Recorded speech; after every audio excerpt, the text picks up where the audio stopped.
Hello everyone, good afternoon তোমাদের সবাইকে। আজকে আমি রকমারি খাবার সাজিয়ে বসে পড়েছি আমার দুপুরের লাঞ্চ নিয়ে। চলো তোমাদের সাথেও শেয়ার করি আমি আজকে কি কি খাচ্ছি। প্রথমেই ভাত, তারপরে মাছের মাথা আর চিংড়ি মাছ দিয়ে ঝাল।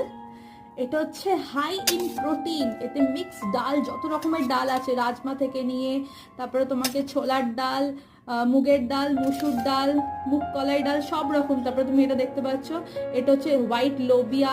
ওকে, এগুলো ডিম দিয়ে তড়কা স্টাইলে আমি বানিয়েছি একদম অল্প 1 চামচ তেল দিয়ে।